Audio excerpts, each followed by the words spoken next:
Hello and welcome to the Athletic NBA show. It's Wednesday. I'm Dave here with Seth and Mo. So that means it's Nerder, she wrote. Guys, I'm pretty excited this morning. Couple of reasons. Number one, it's a mailbag episode, and these are probably my favorite pods to do because we get a chance to, answer some questions that might follow a line of thought that hadn't occurred to us. So this is always a good time. But also, guys, last night's games were pretty fun. We had marquee matchups on a Tuesday night, which means there weren't a ton of games to distract, our attention. And we actually got what I thought was, number one, we got what could be a finals preview with Denver and Philly, and that lived up to the hype. And then we got what could be very easily a Western Conference finals preview, maybe, or even just a playoff series preview between the Oklahoma City Thunder and the Clippers. It was a great night of basketball. I want to start with Philly and Denver. Joel Embiid last year, pretty sure he won the MVP in that game against Denver where he went off. Mo, it felt like he was kind of trying to prove a point last night. It was second night of a back-to-back, and he was absurd. I mean, no, it's just Joel bum hunting Embiid, right? Like that's the moniker I think some have given him. I think more it's just like, hey, like he gets up for those games. And I think that's one of those things with that. I'm happy, to be honest, and all jokes, I'm happy he played on a second night of a back-to-back. Like, I think that was kind of important in that regard. I mean, we're beginning to kind of see him wear down a little bit injury-wise. But, like, when you just see him on the court and what he's doing, he tortured Aaron Gordon last night. The Nuggets did the game plan. Let's hide Jokic. Let's put our best defender, Aaron Gordon, on Embiid, which I agree with is a good plan. And he was just like, yeah, it didn't matter. He dropped 40. He had, I think, 10 assists, 7 rebounds. Like he was just impressive in everything that he did in that game and was really a dominant force. I sort of felt like this was one of those, it's like a preseason game where you don't want to put your real stuff on tape. I felt like there was a little bit of that from both sides. And Stan Van Gundy was talking about it during the broadcast as well, in terms of I think both defenses are out of sorts because they're trying this other stuff. Maybe they should get back to their more standard schemes. And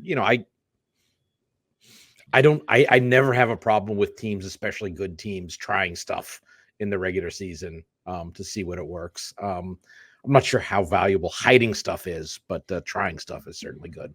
Yeah, I don't even know how much you could. I mean, there's not much you could do. I thought Joel down the stretch, the stuff he was just doing in isolation. I mean, the one foul that he picked up on Aaron Gordon, yes, ticky-tack foul, but he worked to get in that position to get that and one. So I'm not sure that there was much of an adjustment you could have made aside from maybe being more aggressive, trapping him as soon as he got the ball. But his passing, Mo, has just been so good this year. It's not a solution anymore. Well, it's just hard to, right? Like in the past, if you sent a double, it was like, okay, we're probably going to get 50-50 going to get a turnover out of this, right? And, his turnover numbers are still fairly high last I looked, but his assist numbers are up so high. I think it's one of those things you're watching and you're saying, okay, it's good. I want to go back to Seth's point, though, about hiding things. Because I see this, like when I wrote about the Celtics' zone defense the other day, and people are like, oh, they're hiding. They're saving it for the playoffs. Man, you're not saving anything for the playoffs in January. Sorry, like just understand that you're experimenting with what Seth is saying. I think is right on in that stuff. I think the idea of like, oh, they're saving this for the playoffs 4 months from now. Like it's not a. I think the key is the importance of putting it on the court is you got to know it works so you can do it in the playoffs. And I think my argument was the Celtics should run more of their zone. They did, I think, in their Toronto game. It got them back into it, but I think that's how you find out if stuff works, and I think that's the ultimate deal there in terms of hiding it. And again, I mean, Denver went to a zone against Embiid. Did not matter. Not one bit. I mean, he really was picking them apart. It was pretty impressive with how he kind of handled that. And we got to talk about the defense the Sixers played on them. Yeah, I mean, also Tobias Harris. Listen, Tobias Harris was 8 of 10 in the game, right? Like that sort of efficiency, you get a night like that from Tobias Harris, who, as the third guy in the their big three, I think that they're just hard to beat. They're much better. How'd you feel about the way they defended the Nuggets, Mo? No, I thought they did a really good job just kind of keeping the scramble. Again, Embiid did not start out on Jokic. And I think that was an interesting one as well. I would have wanted to see him on there, but they had a mixture of Batum and Harris kind of trading time with Jokic to start the game. And I think that was interesting with all they had going. But I think, the big thing was down the stretch. I think they did a good job locking up Jamal Murray. I mean, he really didn't have much of a factor towards the end of the game. You guys, you got anything else on that game, Seth? No, I just this is a situation that we've seen with like the best players in the league is sometimes you just tip your hat. I think like if I'm the Nuggets, I'm looking back at that defensively. I'm not happy sending Embiid to the line 15 times. He only took he didn't take a ton of shots in the paint or at the rim. They made him take a lot of jump shots, and he made a lot of jump shots. And now you probably can't let him score 40 and get 10 assists against you. So, there's some things to take away and some things that you just, all right, that's one of the best players in the league. Had a great game. And sometimes that just happens to you. Yeah. Clippers, you got one more, Mo, or? Well, I was just going to say, it's not just that, but like, you can't let Maxey go off then, and you can't let Harris go off. Right. Like that, you can't, if you're going to say, okay, we're going to give up these jump shots for an Embiid, and if he makes them, and we'll live with it, that's fine. The idea of that is then we're stopping the other guys. And if you're not stopping the other guys, then you're kind of screwed. Yeah, no, I mean, I think that this might be a situation where the stats are maybe lying slightly. Like 18, like according to NBA.com, 18 of Embiid's 22 shot attempts were outside the paint. But if he also got 10 assists and took 15 free throws, I think that probably means he was getting into the paint and then either getting fouled or kicking out. Right. But at the same time, you don't expect him to go 10 of 18 on jumpers on a nightly basis. Yeah, 3-ball looking good for Embiid right now too. Clippers Thunder, second night of a back-to-back for the Thunder, which this back-to-back stuff. I mean, it could have ruined Denver, Philly. No, I'm just saying it's not even a hard back-to-back when you're in LA. No, it's bullshit. On the road. It's in LA. They're back in there. It's not the same back-to-back as it is going Denver to Utah or something like that. Sure. It's literally you're in your hotel. You have the choice to be in your hotel room immediately after you shower from the game. It is literally across the street. There's no travel involved. You could take the bus if you want, but it's literally just crossing the street. So it's like, well, I don't want to use that as the crutch for the excuse for the Thunder on this game. And I want to say they didn't need an excuse. They showed up too. They were good. Yeah, it was a great game. It was back and forth. Sort of the forgotten guy. Paul George was awesome. And it's funny to say forgotten because he's been really good this year. But we talk so much, Kawhi is back and looking like Kawhi, and James Harden has been this new addition and has been such a, I think, key addition, really a missing piece. But man, Paul George, the second half of that game really just took over. And this is one of the reasons why I believe so much in the Clippers. And of course, we need to see it in the playoffs, and these guys got to stay healthy and all of the Clippers caveats that we can throw out there. But the chemistry, this is mid-season. This is the most chemistry that the Clippers have had that I can watch the game and I can say, wow, these guys look like they know how to play together. This is the earliest they've been at that point in this run with Kawhi and Paul George. I mean, they've just been incredibly healthy compared to normal. And then James Harden has just, I think, solved a lot of problems for them. They've taken the season seriously.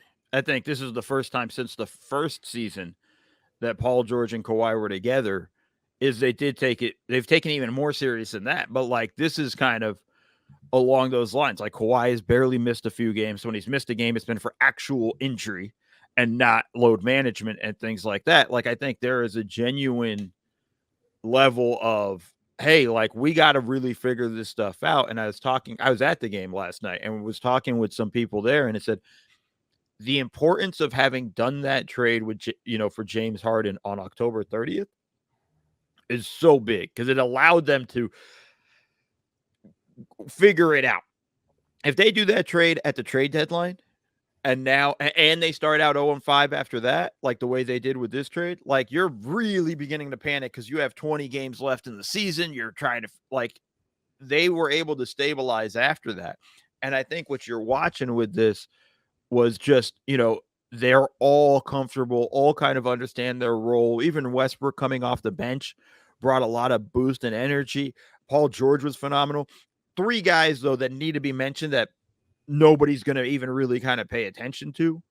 Terrence Mann, Mason Plumlee, and Daniel Tice were absolutely phenomenal in this game, doing all of the small things.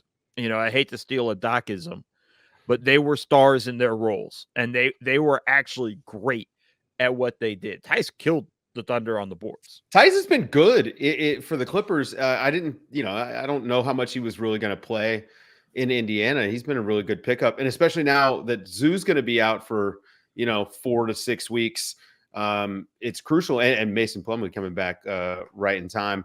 Seth, the Clippers, I think that like the questions about them are very much going to be, what does it look like down the stretch of games?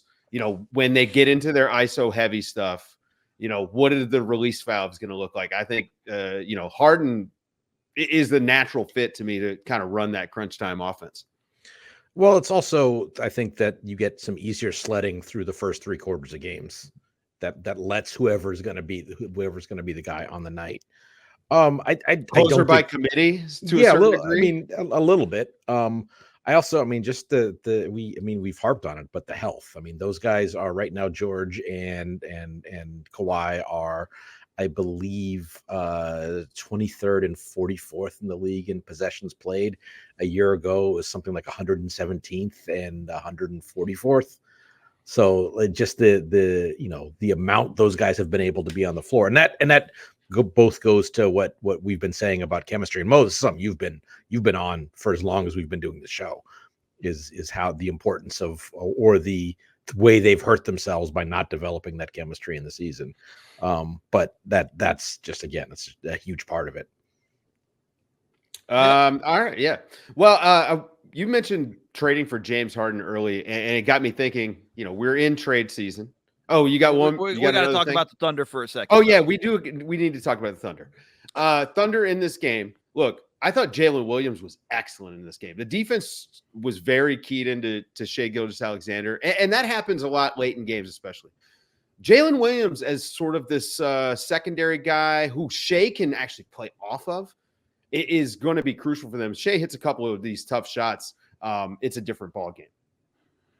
I would say this, though, because Shai hitting tough shots is a tough diet to depend on come playoff time, right? In that regard, this was a learning moment for him. I don't think he's there yet. I'm thinking about the playoffs. I'm not thinking about regular season. We've seen him do it in the regular season. Gets amped up come playoff time, and him being that second guy, come playoff time. I didn't think he was particularly great down the stretch. I thought Chet kind of struggled a little bit in this game as well with all of that. Shai kept him in it as much as he possibly could. And it's just hard defensively to go up against the Clippers. They got a lot of guys. Like, in terms of, we said it, I think, last week. I think they're the most talented roster in the league, like up and down. And I think that's one of those things that's hard, and they can kind of keep bringing guys off the bench. My worry for the Thunder is, man, they need another big. I know everybody keeps talking about Dorian Finney-Smith as maybe that's the name I constantly keep hearing people mention. They'd love to see him there. Nah, man, they need a dude that could rebound. They were getting killed. Need Daniel Tice. No, they do. Yeah. Honestly, I think Indiana made a mistake by just buying out Tice. If they waited, they could have gotten an asset for him. And maybe I'm just playing hindsight's 20/20 and that stuff. But like, a lot of teams could use him, and Oklahoma definitely needs a dude like Daniel Tice. Like, they need to go find a guy like that if they're really going to be the team that everybody's talking about in the playoffs. Do you think that that Chet is wearing down a little bit? I've been actually looking at this week. I've been had a thing I've been writing in my drafts basically since we recorded last week, and Dave talked, I think, offhandedly said that Shai is winning Chet the Rookie of the Year award, and just the amount that like the gap has closed in a lot of different metrics between Chet and Wemby just in the last week. As Victor's had some good games and Chet has had a couple of less good ones, has been notable to me. Yeah, I think. Go ahead, Dave. I was going to say, I mean, the rookie wall, like, I mean, this is it's a lot of games, right? And this is more games than Chet has ever maybe played in his life to this point, in any season. And it's his first NBA year. So it wouldn't shock me if he sort of hit a wall. Also, and Mo, you can speak to this, the scouting report has caught up a little bit to him. People are keyed in on him. They're thinking about him now. I mean, yeah, I think the scouting report, everything Dave said is correct. First off, we're at the Thunder at 40 games. Like that is the most he's probably played in a season, but not counting AAU crappy basketball. Like 40 in a weekend. Yeah. Yeah. Counting that garbage. But I think it is kind of catching up on him. It is wearing down. Part of it is also he's such an important piece for that offense. Jalen Williams is the second ball handler, but Chet is the second option. And I think that's an important stuff. They're running flare screens for him to start the game and things like that, and ways to kind of get him going. And I think and this is going to be the same for Wemby too, the size, like they do need to get a little stronger. They don't need to be like massively the size of mountains, but they need to get some strength to them because I'm just watching them kind of get pushed around. And I think more on like the defensive glass. And I think that's the stuff there. And I think the beating on a nightly basis is kind of wearing him down. And that's just your body eventually will adjust in 2 or 3 seasons, but that doesn't help them right now. Yeah, I just did a quick look at the game log, Seth, and this is small sample, but last 10 games versus the first 30 games of the season for Chet. I mean, his 3-point percentage is slightly down, but the rebounds are down a little bit as well. So maybe a little bit of fatigue playing in, but also, man, it's just a physical game. All right. You just wonder long term is given how narrow he is he a 5 long term? I just like and like Wemby, I think we all agree we feel like he can carry more weight, more strength on his frame.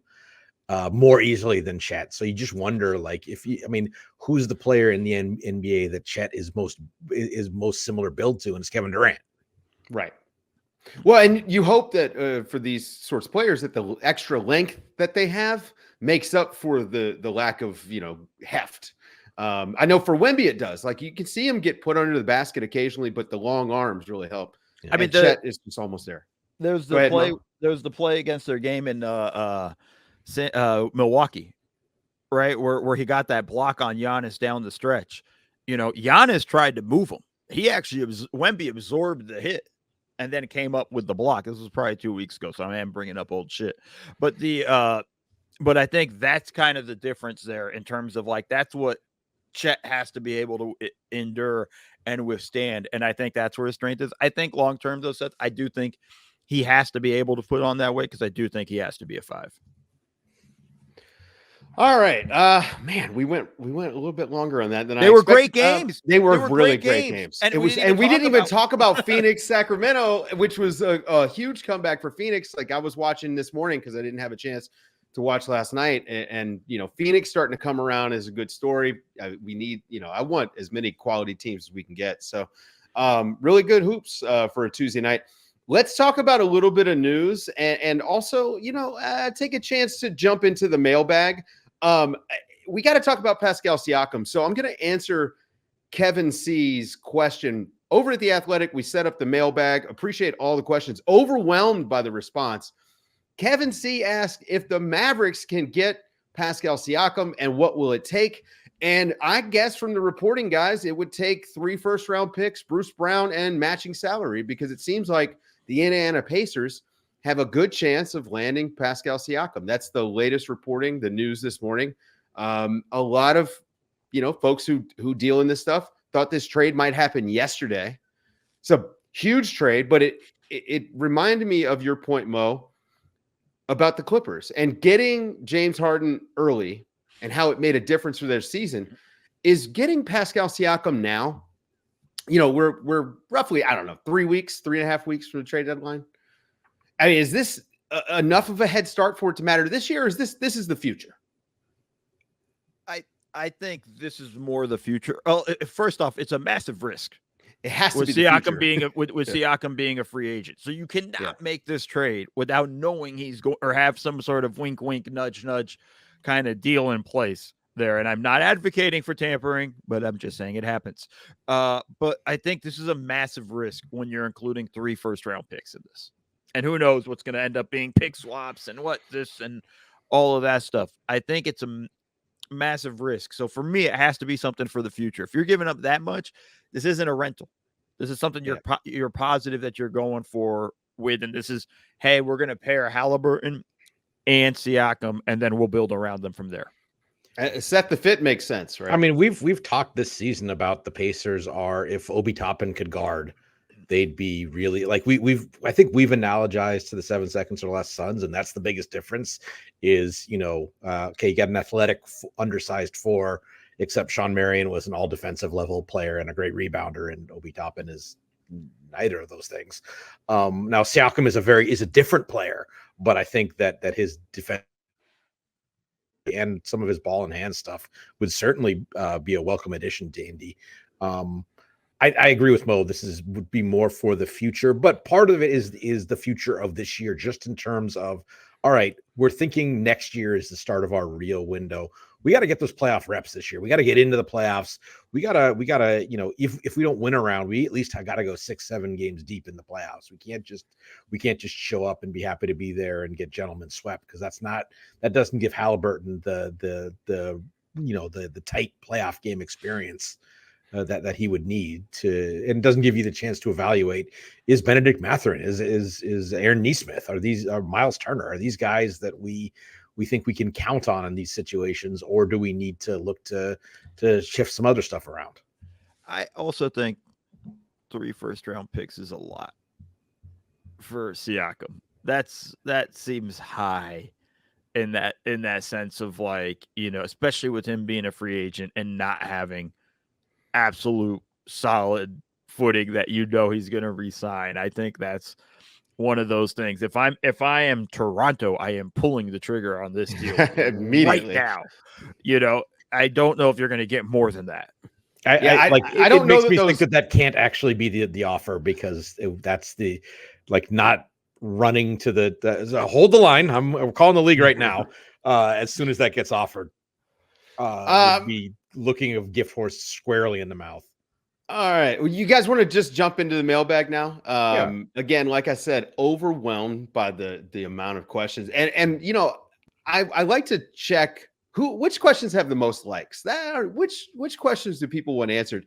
And the most likes on the questions over at theathletic.com, guys, wasn't even a question. They just said, put some respect on Naz Reid's name. That's from Tom R on The Athletic. So I looked at his numbers. All right, number one, you watch the tape of the Timberwolves, and I mean, this guy, what a luxury to have the big man rotation that they have there. His per 36, pretty good. 20 points a game, almost 8 rebounds, over 2 stocks a game. I mean, Naz Reid, this is sort of, he would be a perfect fit in about 5 other places, and he comes off the bench for the Timberwolves. They're loaded. Oh my gosh, Oklahoma City, Memphis. Imagine if Memphis had Naz Reid this year. I mean, he's so good. He's almost too good for his role. But is he good enough for the next roll up? Always the question, right? That's the edge of the ravine, right? Especially for a middling at best defensive big who can get buckets. Like there's a spot for them, but where is it? It's just Montrezl Harrell, like, all over. Like, I know he's not as offensive dominant. I mean, like, the roller that Harrell, like, I know it's different players, but yeah, I think his skill set is probably more robust to better competition. Oh, better player than sure. Harrell's is. Yeah, like, but yeah, I think that's this is all, we're supposed to be putting respect on his name, and we're like, well, actually, but we like Naz Reid, and it's I think we're collectively a little surprised he is, well, not that he is still on Minnesota, but that all 3 of those guys are still on the Timberwolves because of their, just the amount of money they have tied up in essentially the center position. Yeah, I mean, first off, was there a lot of people not putting respect on Nas I Reed's know, name? yeah. Like, I I feel just like he's feel one of like, the more respected role players in yeah, the I league. feel like this is more of somebody that's kind of in their own head or in their own bubble in that sense, or feel like he gets the proper amount of respect, not Yeah, over respected, not under respected, properly respected. Nas Reed's agent put the question in. Yeah, for sure. But Yeah. he's been great for them. Like what he does coming off the bench and adding that big rotation, it's been important for them. It's going to be important for them in the playoffs. I almost dropped. I didn't know he was related, represented by ... But we're not gonna throw those shots. I mean, it's Tom R. It could very easily be Tom Reed. This could be Nas Reed's brother or dad or uncle. You know. But I just think like we put respect on my guy's name and all that. Like, come on, we could relax, everybody. I think he's a very important piece for this team. I think everything Seth said is proper. I know people will be upset with the Harold comp, but I think it's just more his importance to the team in that sense.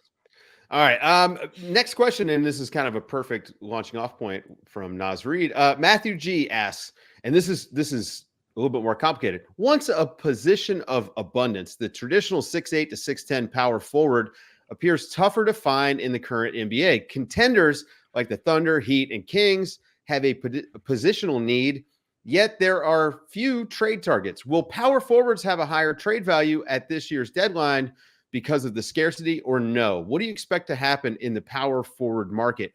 And honestly, guys, like this is it's an interesting question because the power forward doesn't really exist.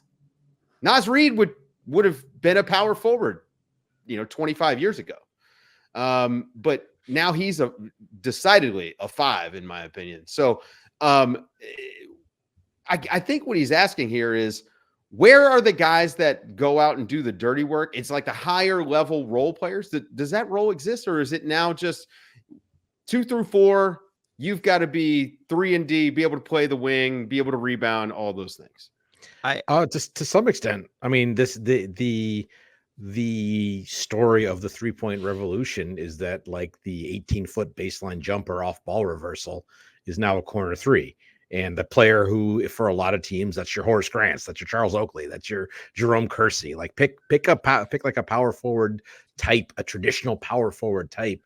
And that was kind of like their offensive office for the guys who weren't, primary offensive weapons. And I think the math of the game has changed that isn't really a viable skill set anymore in today's NBA, especially in like the offensive, the turbocharged offensive version we have now. It's like, great, you can shoot 65% on that shot and go ahead.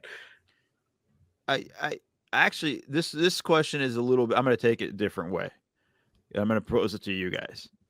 Okay. Are we losing our recipes? Are we losing role players?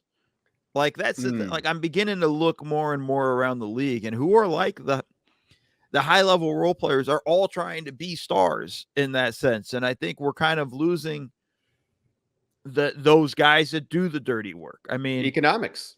Yeah, it's the economics. I totally get why. I understand why it's happening. And I'm going to take Mikal Bridges, for example, which is something I've harped on a lot. And you could, Jeremy Grant and those guys all leaving situations where they were in the perfect role for them. And Mikal didn't leave. They traded him. Totally get it. But like in essence, and then they ascend to, okay, I'm a 25-point a night scorer, or I should be. I need all of those opportunities, all of those things. Cool. You're doing that on teams that don't win. And your role on a winning team, your role on a championship level team is actually being a very high level role player, kind of like a Kyle Kuzma type. And I think you can get paid still doing it. Not the massive $40 million, $50 million contracts these guys probably want. But I think this is the thing where I'm beginning to wonder if we're losing. I joked, but I'm beginning to wonder if we're losing the role player. Well, I'm glad you said Kyle Kuzma, because he's the guy that comes to mind for me. Like you can be a 20-point a game guy on a 25-win team, or he can go be a 12-point a game guy on a 50-win team and maybe win a title, right? But the money for being the the 20-point-a-game guy on the 25-win team is just so much better that, I mean, what am I supposed to say? You know what I mean? Like, I understand, and I get what you mean. I'll push but back a little bit. That's how it works. I want to push back a little bit because Jeremy Grant had the same offer from Denver that he did from Detroit. Now he left for a different reason, but Right. I think the thing is the money was there and they were willing to pay it because they knew how valuable and important he was. And I think there's going to be I think I will be shocked if Kyle Kuzma is still on the Wizards at the end of this trade deadline, because I think there's going to be a demand for a guy like him because of what he can do as that high level role player position. And I think I'm slightly worried, guys. I'm less worried than you are in that I think the guys who do those things still exist. They just come in different sized packages. Like the analog to those type of players is Josh Hart. It's Bruce Brown. There's these like undersized wings who are able to play big. And I think it's because of the importance that ball skills have in the league that they didn't necessarily win, the Horace Grants of the world roam the world, is you could get away with it. One more guy who couldn't, play off the catch and run a backside pick and roll and stuff like that. And the things that make these guys as valuable as they are is having that one more guy who can attack a closeout, stick a three, run a pick and roll in a pinch, but while also rebounding and guarding multiple positions, especially bigger guys. Next question, and this one, I mean, this is kind of it's a funny question. Benny C, simple question, guys. What is going on in Utah? 15-4 in their last 19 games since Colin Sexton got back into the starting lineup. Is it all Colin Sexton? No. You sure? 22 points a game. He's been playing really well. Yeah, that's fine, but it's also been Chris Dunn.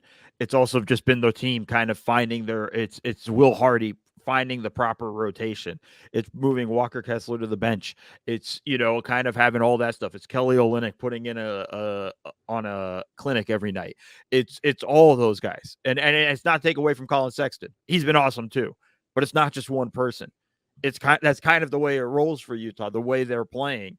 I think they've done a lot of smart things in terms of, where they've kind of started off with really poorly, whereas now they've kind of found a rotation. They're defending harder. They're playing smarter on offense and finding a good flow and rhythm. I think there's a lot of things that they're doing. It's Jordan Clarkson coming off the bench after proving he could be a starter at the NBA, at this level, being willing to come off the bench. I think there's just a collective thing going on there. And I think the beauty of it is they're really letting Will cook. And I mean, the players are. You're not hearing a lot of bitching and moaning about roles and things like that. They're letting him go. And I think that's kind of the fun thing that's going on in Utah. I mean, Will Hardy, we talked about this a lot last year when they got off to that great start, Seth. Will Hardy I think he's on a fast track to being like one of the better coaches in the league. He has clearly got a grasp on role management, player management, and the offensive stuff that he's doing. It shows that he's putting in a lot of effort to maximize the guys that he's got, versus just saying, here's my system, please run it. I think that's right. I also think that, I think we zip past the Colin Sexton part of the question too fast. I'm not sure it's Colin Sexton per se, but I do think that if we look at the last 2 years of the Jazz, like when they have gotten competent lead guard play, they have been solid or better. And when they have not, they have been, after they traded Mike Conley last year, it kind of fell off. And when your point guard is Talen Horton-Tucker, who is still a player who hasn't really discovered what he is as an NBA player, it's almost a lesser version of not as quite a harmful version of the Jeremy Sohan experiment, where it's just like you've got guys who can finish plays and aren't getting the ball in the right spots. Whereas now, Colin Sexton isn't the world's best point guard, but you're getting that level of professional competence out of that spot to now Lauri Markkanen can do his thing, and John Collins can get some stuff done, and Kelly Olynyk can win 3-on-3 tournaments the way he plays, and things like that. Let's move on to the next question. Soham S asked, why do you guys think Scoot Henderson has struggled so far? I mean, I guess there's only one Scoot in the league. I mean, guys, it's hard to play point guard in the NBA. I think that if you've got one takeaway from watching Scoot, that's it. I mean, it's hard, especially if your shot's not there.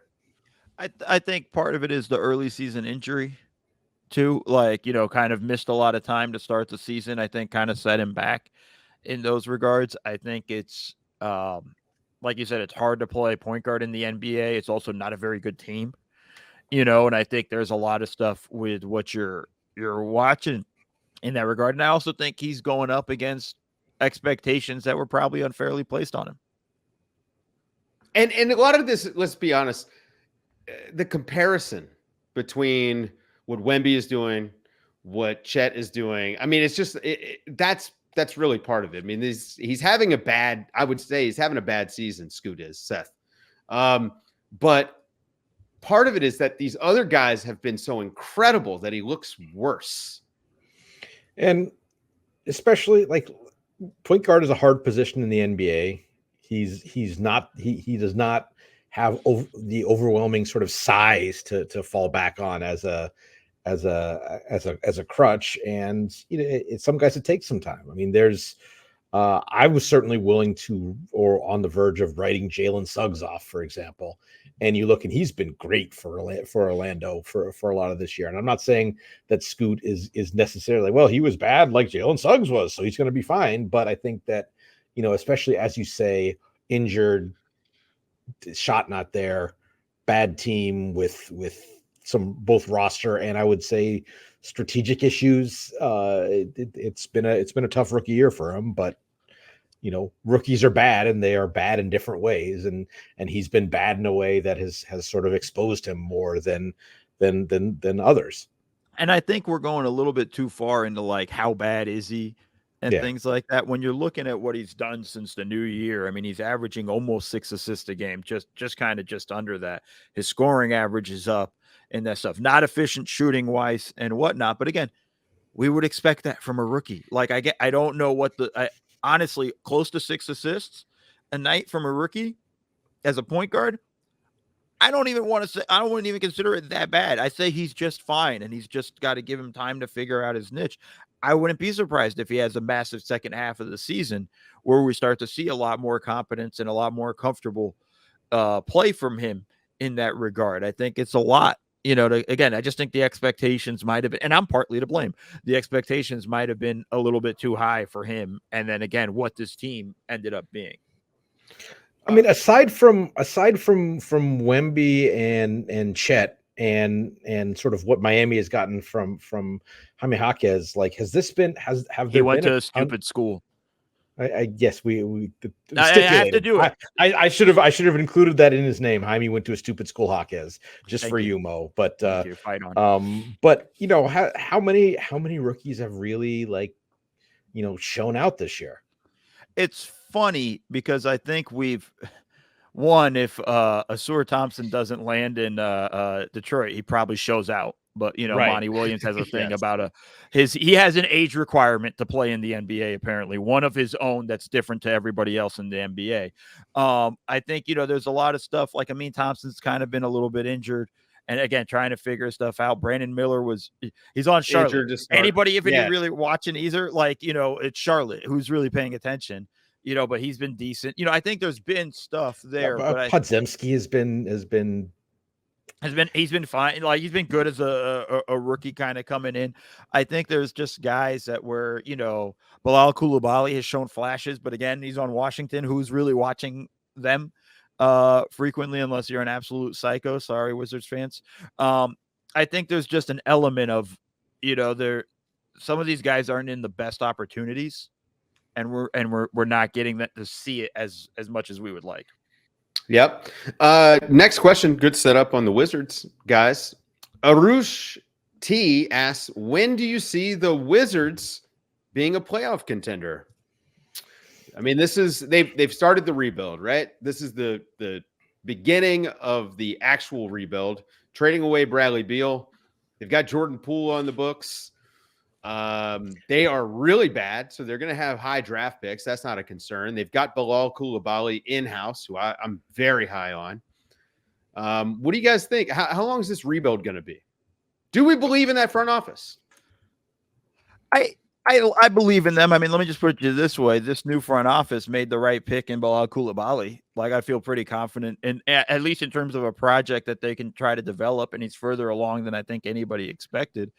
This is going to be a while. It's going to be painful. Wizards fans, buckle up, man. I know it's been a rough few years already, but I think you got to tear this thing down all the way to the studs. And I think that's why the Bradley Beal trade was what it was. I think, that's why, when you moved CP beyond that, it was tough. And Porzingis, let's see what happens with the Kyle Kuzmas and the Tyus Jones. And if they get moved, see what happens if they find a home for Jordan Poole somewhere in the offseason or next season. I think it's, they have to undo a lot of mistakes from the previous regime. And it's going to look bad they're going to lose trades because they were set up in a position where they can only lose trades.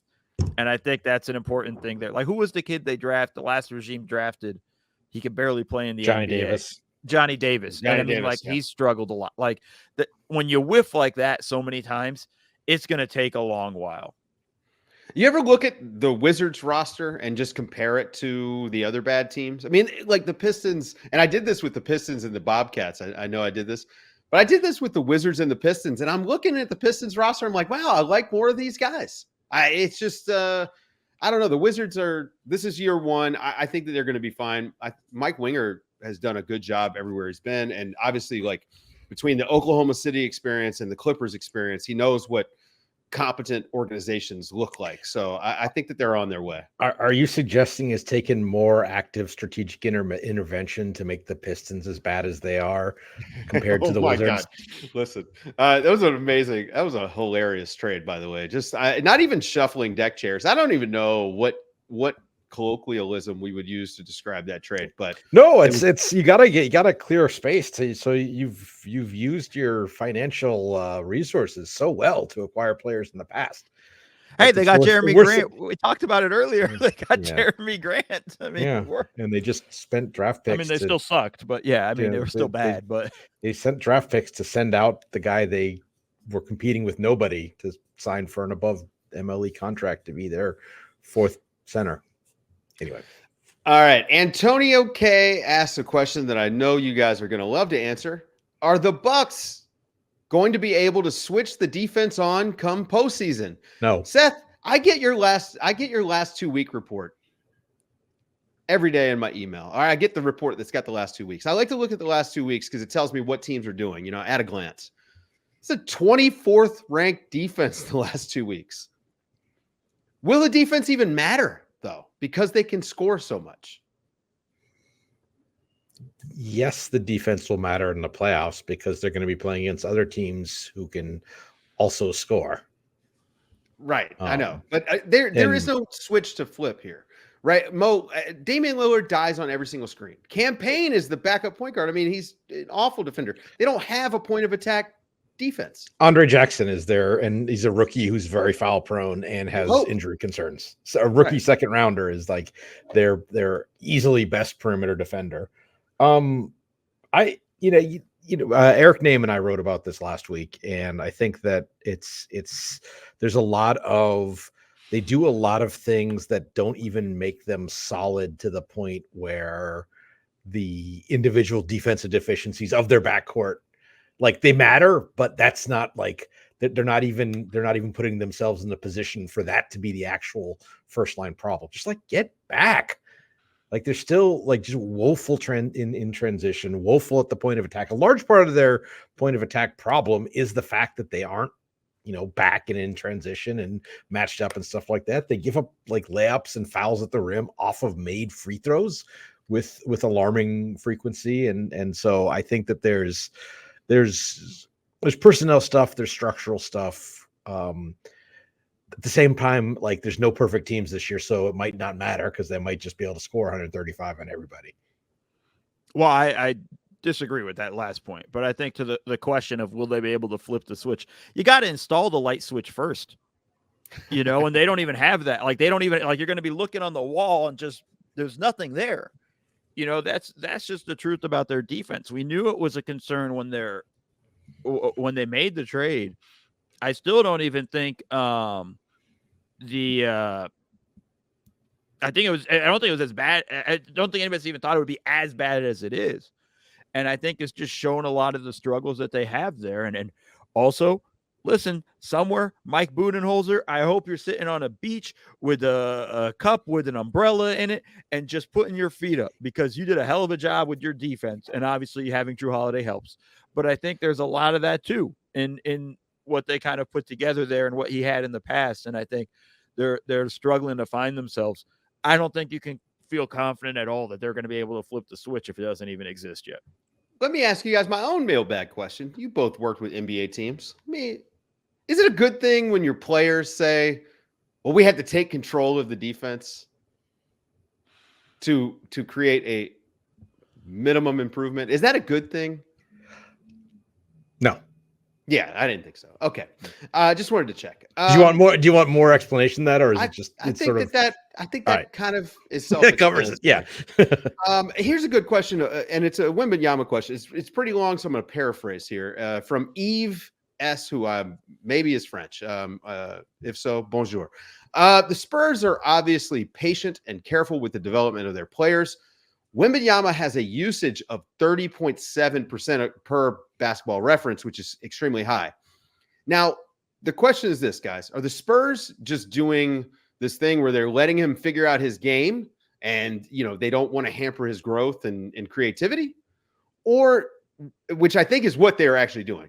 Or would it be better to efficiently integrate the player into a system more like what the Thunder do with Chet? And now part of that, and this is now me adding on to the end, part of that is you don't have Shea Gilgeous-Alexander. You don't have Jalen Williams in San Antonio. So part of this is roster construction. But if they had their choice, do you guys think that they would rather have some good player, a couple of, let's say, league average starters to play with him and maybe make his job a little easier? If it's interesting, if you look at kind of his in the last, 2 to 3 weeks when Trey Jones has been starting, his usage is actually up. It's like 34, but his efficiency is way up. Now, correlation, causation, blah, blah, blah. But I think, I think just let him eat all he's hungry for.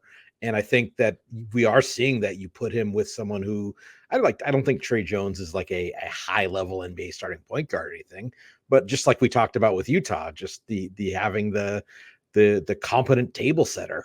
And then as he's sort of getting more comfortable with the league, I think, let him work the stuff out. If he wants to explore the studio space on like 1 foot runners, watch the landing area. But other than that, like I'm for where they are, I'm fine with it.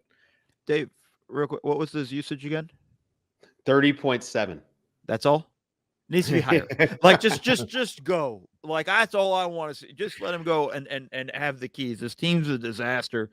I think I think we have to kind of just look at the fact that I love the Spurs organization, but that was organizational negligence with what they did in terms of not bringing in a legitimate point guard. I think it stunted the growth for a lot of guys in that sense. Wemby's so talented, it won't really stunt his growth, but I think the other guys, it's hurt them as players and whatnot. I'm very tired of the comparisons between them and Oklahoma City because they are totally on two different tracks in terms of or where they're at in their rebuild versus Oklahoma City's pretty much done with the rebuild and is now competing. I think is the way we should kind of look at it.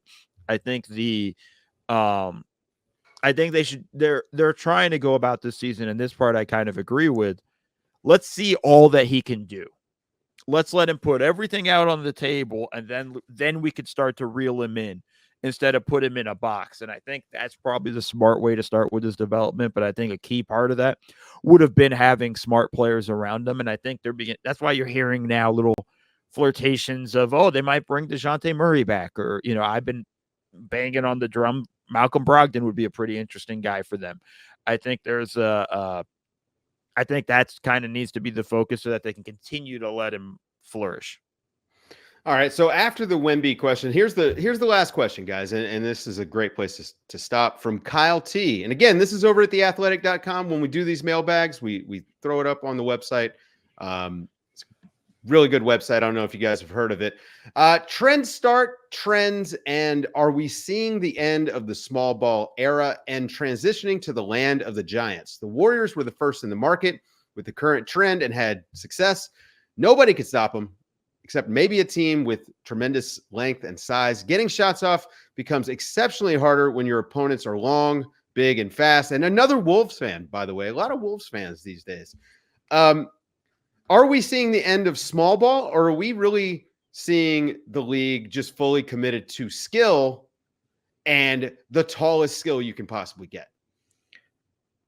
I don't think it's ever been any different than that. Exactly.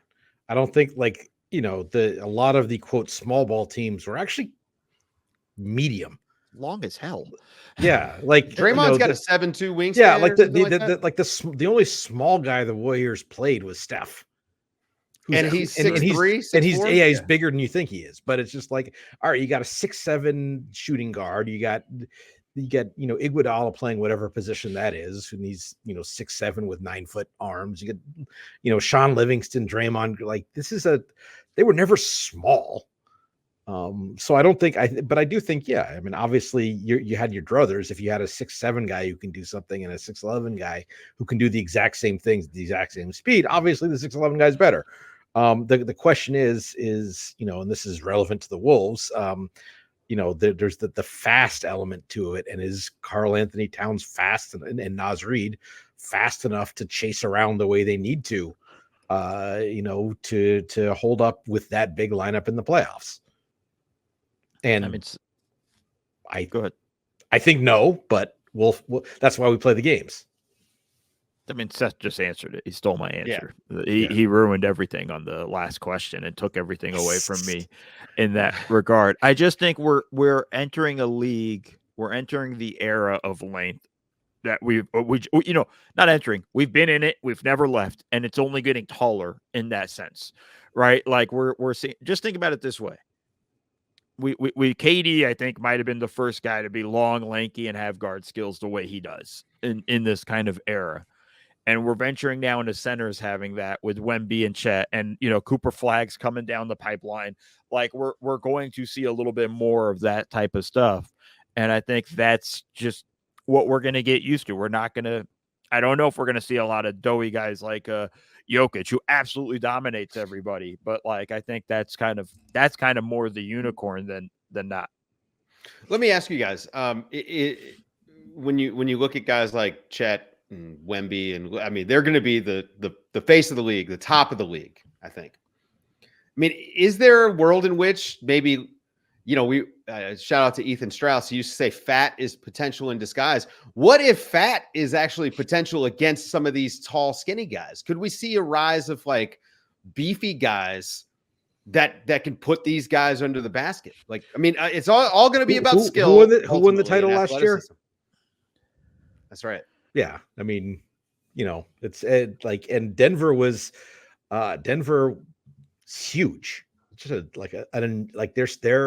their starting lineup is enormous with between Jokic and Gordon and Porter, and KCP's big for a 2, and Murray's probably above average size for a point guard. So, I mean, yes. And that's,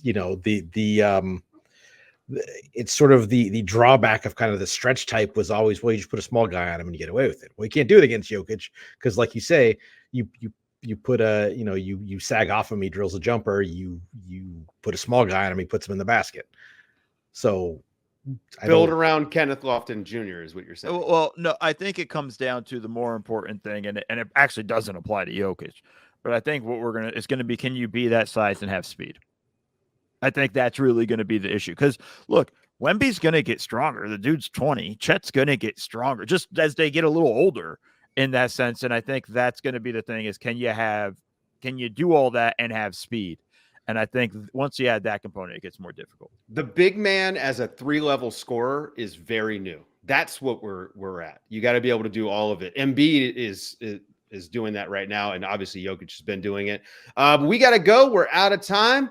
For Seth and Mo, I'm Dave, and this has been Nerder, she wrote, on the Athletic NBA Show. Thanks a lot for all the questions. Really appreciate you guys.